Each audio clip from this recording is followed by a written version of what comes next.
Punjabi with Kawaljeet ma'am. इस channel में तुहाडा स्वागत है। प्यारे विद्यार्थियों, अज आपां करन लगे हाँ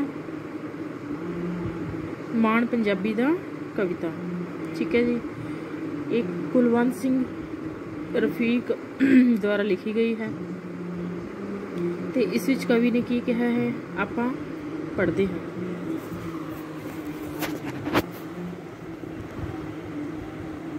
मान पंजाबी दा, रोम रोम चों करिए इउं सन्मान पंजाबी दा, जर्रा जर्रा कह उठे सानू मान पंजाबी दा।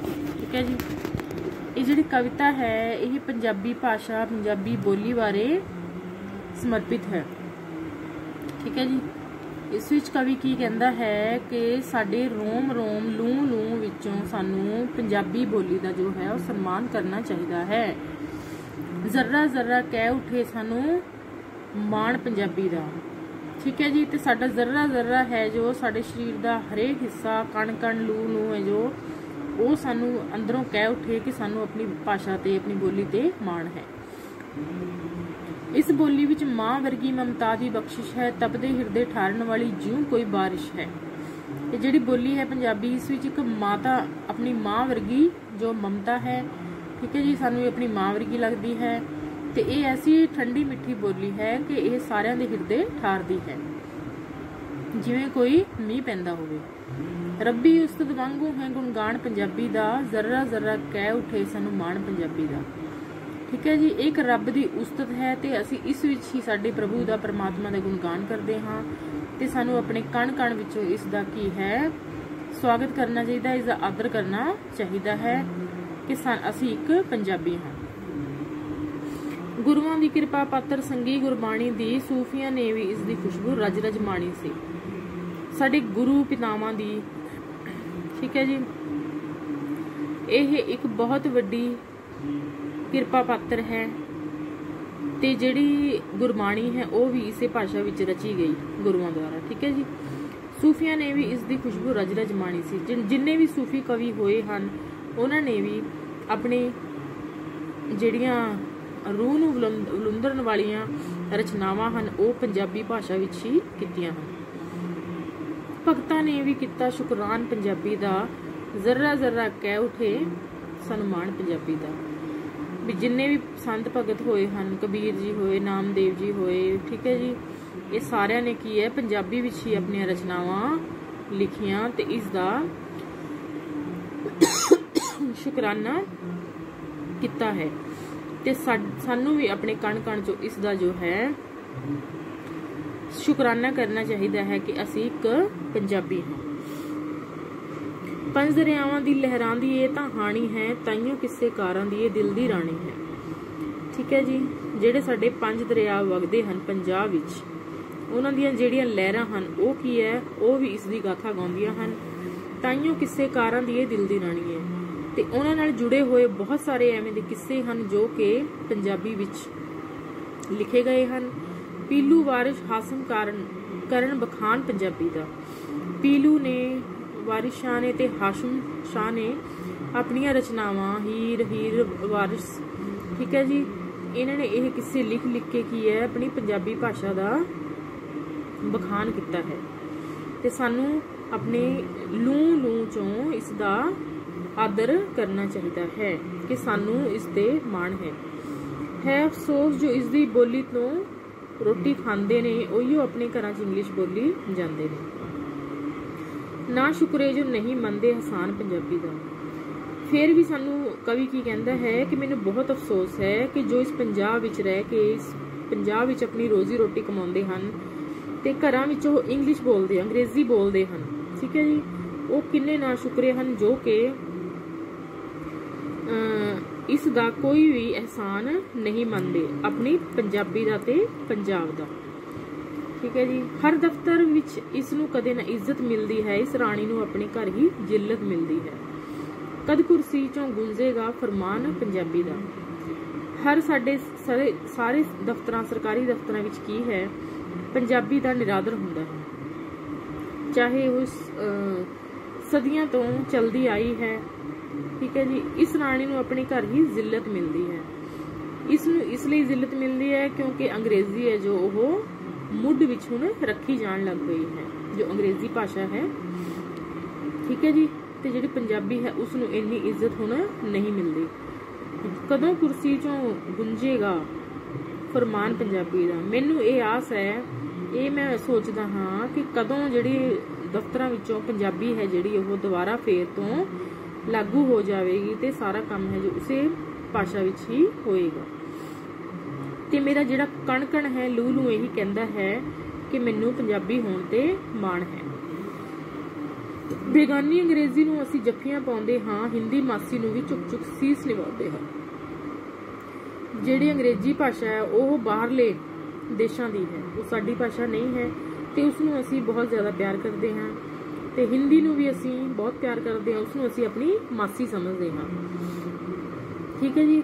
ਮਾਂ ਰੁਲਦੀ ਪੁੱਤ ਕਰਦਾ ਨਾ ਕੋਈ ਧਿਆਨ ਪੰਜਾਬੀ ਦਾ, ਪਰ ਜਿਹੜੀ ਸਾਡੀ ਪੰਜਾਬੀ ਭਾਸ਼ਾ ਮਾਂ ਹੈ ਉਹ ਰੁਲਦੀ ਫਿਰਦੀ ਹੈ, ਉਸ ਨੂੰ ਕੋਈ ਹੁਣ ਦੇਖਦਾ ਵੀ ਨਹੀਂ ਹੈ। ਯਾਨੀ ਕਿ ਪੰਜਾਬੀ ਨੂੰ ਇੱਕ ਬੇਲੋੜੀ ਭਾਸ਼ਾ ਸਮਝਿਆ ਜਾਣ ਲੱਗ ਪਿਆ ਹੈ। ਘਰ ਤਾਂ ਮਾਂ ਦੇ ਨਾਲ ਹੀ ਸੋਹਣਾ ਸੋਹਣਾ ਲੱਗਦਾ ਹੈ, ਮਾਸੀ ਵੀ ਜੇ ਨਾਲ ਹੋਵੇ ਤਾਂ ਹੋਰ ਵੀ ਫਬਦਾ ਹੈ। ਕੀ ਕਹਿੰਦਾ ਹੈ ਕਵੀ ਕਿ ਜਿਹੜਾ ਆਪਣਾ ਘਰ ਹੈ ਉਹ ਤਾਂ ਮਾਂ ਦੇ ਨਾਲ ਹੀ ਸੋਹਣਾ ਲੱਗਦਾ ਹੈ, ਕਿ ਜੇਕਰ ਸਾਡੇ ਪੰਜਾਬ ਵਿੱਚ ਪੰਜਾਬੀ ਹੀ ਨਹੀਂ ਹੈ ਤਾਂ ਉਸ ਦਾ ਕੀ ਫਾਇਦਾ, ਤੇ ਸਾਡਾ ਪੰਜਾਬ ਹੈ ਜੋ ਉਸ ਬਿਨਾਂ ਵਾਂਝਾ ਹੋ ਜਾਏਗਾ। ਮਾਸੀ ਵੀ ਜੋ ਨਾਲ ਹੋਵੇ ਤਾਂ ਹੋਰ ਵੀ ਫਬਦਾ ਹੈ। ਮੰਨਿਆ ਹਿੰਦੀ ਭਾਸ਼ਾ ਸਾਡੀ ਮਾਸੀ ਹੈ, ਉਸ ਦਾ ਹੋਣਾ ਵੀ ਜ਼ਰੂਰੀ ਹੈ। ਸ਼ਾਲਾ ਵਸਦਾ ਰਵੇ ਹਮੇਸ਼ ਜਹਾਨ ਪੰਜਾਬੀ ਦਾ। ਬਸ ਮੈਂ ਇਹੀ ਆਸ ਕਰਦਾ ਹਾਂ ਕਿ ਜੋ ਪੰਜਾਬੀ ਹੈ, ਪੰਜਾਬੀ ਭਾਸ਼ਾ ਤੇ ਪੰਜਾਬ ਹੈ, ਉਹ ਹਮੇਸ਼ਾ ਵਸਦਾ ਰਹੇ। ਤੇ ਮੇਰਾ ਲੂ ਲੂ ਇਸ ਚੀਜ਼ ਤੇ ਇਸ ਉੱਤੇ ਮਾਣ ਕਰਦਾ ਹੈ ਕਿ ਮੈਨੂੰ ਪੰਜਾਬੀ ਹੋਣ ਤੇ ਮਾਣ ਹੈ। ਕੁੱਲ ਦੁਨੀਆ ਵਿੱਚ ਇਸ ਬੋਲੀ ਦੀ ਖੁਸ਼ਬੂ ਫੈਲੀ ਹੈ, ਉਜਲੀ ਲਿਸ਼ਕੀ ਲਿੰਬੀ ਪੋਚੀ ਰਤਨਾ ਨਾ ਮੈਲੀ ਹੈ। ਸਾਰੀ ਦੁਨੀਆ ਵਿੱਚ ਇਸ ਬੋਲੀ ਦੀ ਖੁਸ਼ਬੂ ਫੈਲੀ ਹੋਈ, ਹਰ ਪਾਸੇ ਬਾਹਰਲੇ ਦੇਸ਼ਾਂ ਵਿੱਚ ਦੇਖੋ ਜਾ ਕੇ ਕਿ ਸਾਡੀ ਪੰਜਾਬੀ ਭਾਸ਼ਾ ਹੈ ਜੋ ਕਿੰਨੀ ਚਮਕਦੀ ਹੈ। ਉਜਲੀ ਲਿਸ਼ਕੀ ਲਿੰਬੀ ਪੋਚੀ ਰਤਨਾ ਨਾ ਮੈਲੀ ਹੈ। ਠੀਕ ਹੈ ਜੀ। ਹਰ ਪਾਸੇ ਇਸ ਦੀ ਚਮਕੌਰ ਫੈਲੀ ਹੋਈ ਹੈ। ਪਦਮ ਸ਼੍ਰੀ ਪਾਤਰ ਹੈ ਕਵੀ ਮਹਾਨ ਪੰਜਾਬੀ ਦਾ। ਤੇ ਕਵੀ ਕੀ ਕਹਿੰਦਾ ਹੈ ਕਿ ਜੋ ਇਸ ਨੂੰ ਲਿਖ ਰਿਹਾ ਹੈ ਉਸ ਨੂੰ ਪਦਮ ਸ਼੍ਰੀ ਦਾ ਪੁਰਸਕਾਰ ਮਿਲਿਆ ਹੋਇਆ ਹੈ। ਤੇ ਉਹ ਕਹਿੰਦਾ ਹੈ ਕਿ ਮੇਰਾ ਲੂ ਲੂ ਕਣ ਕਣ ਜਿਹੜਾ ਹੈ ਉਹ ਇਹ ਖੁਸ਼ ਹੋ ਕੇ ਬੜੇ ਮਾਣ ਨਾਲ ਕਹਿੰਦਾ ਹੈ ਕਿ ਮੈਨੂੰ ਪੰਜਾਬੀ ਹੋਣ ਤੇ ਮਾਣ ਹੈ। ਹਰ ਇੱਕ ਸੁਖ ਪੰਜਾਬ ਦੀ ਧਰਤੀ ਤੋਂ ਜੋ ਪਾਉਂਦੇ ਨੇ, ਮਾਂ ਬੋਲੀ ਲਿਖਵਾਉਣ ਵੇਲੇ ਕਿਉਂ ਘਬਰਾਉਂਦੇ ਨੇ। ਸਭ ਤੋਂ ਵੱਡਾ ਕਰ ਰਹੇ ਇਹ ਨੁਕਸਾਨ ਪੰਜਾਬੀ ਦਾ। ਜੋ ਕਿ ਪੰਜਾਬ ਵਿੱਚ ਰਹਿਣ ਵਾਲੇ ਵਿਅਕਤੀ ਹਨ, ਇਸ ਧਰਤੀ ਤੋਂ ਸੁੱਖ ਬਟੋਰਦੇ ਹਨ, ਪੰਜਾਬ ਵਿੱਚ ਰਹਿ ਕੇ ਖੁਸ਼ੀਆਂ ਪਾਉਂਦੇ ਹਨ, ਮਾਂ ਬੋਲੀ ਲਿਖਵਾਉਣ ਵੇਲੇ ਕਿਉਂ ਘਬਰਾਉਂਦੇ ਹਨ, ਫਿਰ ਉਹ ਪੰਜਾਬੀ ਲਿਖਣ ਵੇਲੇ ਕਿਉਂ ਘਬਰਾਉਂਦੇ ਹਨ। ਪੰਜਾਬੀ ਭਾਸ਼ਾ ਵਿੱਚ ਆਪਣੀਆਂ ਜਿਹੜੀਆਂ ਹਨ ਰਚਨਾਵਾਂ ਉਹ ਕਿਉਂ ਨਹੀਂ ਲਿਖਵਾਉਂਦੇ। ਸਭ ਤੋਂ ਵੱਡਾ ਕਰ ਰਹੇ ਨੁਕਸਾਨ ਪੰਜਾਬੀ ਦਾ। ਇਸ ਕਰਕੇ ਉਹ ਸਾਡੀ ਆਪਣੀ ਪੰਜਾਬੀ ਭਾਸ਼ਾ ਦਾ ਨੁਕਸਾਨ ਕਰ ਰਹੇ ਹਨ। ਠੀਕ ਹੈ ਜੀ। ਉਂਝ ਤਾਂ ਸਾਰੀ ਦੁਨੀਆ ਵਿੱਚ ਹੈ ਤਾਕ ਪੰਜਾਬੀ ਦੀ, ਲੱਚਰ ਗੀਤਾਂ ਕੀਤੀ ਮੈਲੀ ਸ਼ਾਖ ਪੰਜਾਬੀ ਦੀ। ਉਂਝ ਤਾਂ ਸਾਰੀ ਦੁਨੀਆ ਵਿੱਚ ਸਾਡੇ ਪੰਜਾਬ ਦੀ ਧਾਕ ਜਮਾਈ ਹੋਈ ਹੈ ਪੰਜਾਬੀਆਂ ਨੇ, ਪਰ ਜਿਹੜੇ ਇਹ ਲੱਚਰ ਗੀਤ ਗਾਉਂਦੇ ਹਨ ਪੰਜਾਬੀ, ਜਿਹੜੇ ਕਲਾਕਾਰ ਹਨ, ਗਾਇਕਕਾਰ ਹਨ, ਠੀਕ ਹੈ ਜੀ, ਸੋਹਣੇ ਗੀਤਾਂ ਸੰਗ ਕਰੀਏ ਸਨਮਾਨ ਪੰਜਾਬੀ ਦਾ। ਇਸ ਕਰਕੇ ਸਾਨੂੰ ਸਾਫ਼ ਸੁਥਰੇ ਗੀਤ, ਸੋਹਣੇ ਗੀਤ ਪੰਜਾਬੀ ਭਾਸ਼ਾ ਵਿੱਚ ਗਾਣੇ ਚਾਹੀਦੇ ਹਨ, ਨਾ ਕਿ ਭੈੜੇ ਗੀਤ ਜੋ ਸਾਡੇ ਸੱਭਿਆਚਾਰ ਨੂੰ ਗੰਦਾ ਕਰਦੇ ਹਨ। ਇਸ ਕਰਕੇ ਕਵੀ ਕਹਿੰਦਾ ਹੈ ਕਿ ਮੈਨੂੰ ਇਹ ਮਾਣ ਹੈ ਕਿ ਮੈਂ ਇੱਕ ਪੰਜਾਬੀ ਹਾਂ। ਮੈਨੂੰ ਇਸਨੇ ਕਵਿਤਾ ਲਿਖਣੀ ਜਦ ਸਿਖਲਾਈ ਸੀ, ਜੀਵਨ ਮੇਰੇ ਨੇ ਸੱਚਮੁੱਚ ਇੱਕ ਲਈ ਅੰਗੜਾਈ ਸੀ। ਮੈਨੂੰ ਇਸਨੇ, ਜਦੋਂ ਮੈਂ ਪੰਜਾਬੀ ਭਾਸ਼ਾ ਵਿੱਚ ਕਵਿਤਾ ਲਿਖਣੀ ਸਿੱਖਿਆ ਤੇ ਮੇਰੇ ਸੱਚਮੁੱਚ ਜੀਵਨ ਮੇਰੇ ਨੇ ਸੱਚਮੁੱਚ ਇੱਕ ਲਈ ਅੰਗੜਾਈ ਸੀ। ਯਾਨੀ ਕਿ ਮੇਰੇ ਜੀਵਨ ਵਿੱਚ ਬਹੁਤ ਵੱਡਾ ਬਦਲਾਅ ਆਇਆ ਸੀ। ਹੋਂਦ ਰਫੀਕ ਦੀ ਮਾਨ ਹੈ ਵਰਦਾਨ ਪੰਜਾਬੀ ਦਾ। ਜਿਹੜੀ ਇਹਦੀ ਕਵੀ ਕਹਿੰਦਾ ਹੈ ਜੋ ਮੇਰੀ ਹੋਂਦ ਹੈ ਉਹ ਪੰਜਾਬੀ ਕਰਕੇ ਹੀ ਬਣੀ ਹੈ। ਠੀਕ ਹੈ ਜੀ। ਤੇ ਮੈਨੂੰ ਇਸ ਗੱਲ ਦਾ ਬਹੁਤ ਮਾਣ ਹੈ ਕਿ ਮੈਂ ਇੱਕ ਪੰਜਾਬੀ ਹਾਂ। ਤੇ ਮੇਰਾ ਲੂ ਲੂ ਹੈ ਜੋ ਇਹ ਬੜੇ ਮਾਣ ਨਾਲ ਕਹਿੰਦਾ ਹੈ ਕਿ ਮੈਂ ਪੰਜਾਬੀ ਹਾਂ। ਠੀਕ ਹੈ ਜੀ। ਇਹ ਸੀ ਆਪਣੀ ਕਵਿਤਾ ਮੈਨੂੰ ਮਾਣ ਪੰਜਾਬ पंजाबी दा। ठीक है जी, आपां अगे करते हैं इहदे प्रश्न उत्तर। रोम रोम विच कौन वसदा है? रोम रोम विच पंजाबी वसदी है। ना शुक्रे कौन हन? ना शुक्रे ਉਹ ਹਨ जो कि पंजाब विच रह के ही अपनी पंजाबी तो मूँह मोड़ रहे हैं। पंजाबी बोली उपर किन्ना दी किरपा है?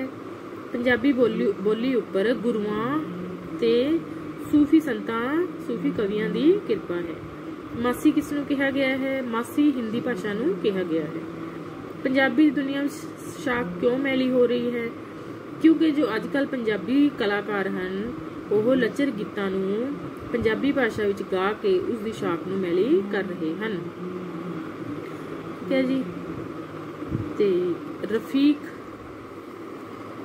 रफीक दा की अर्थ है?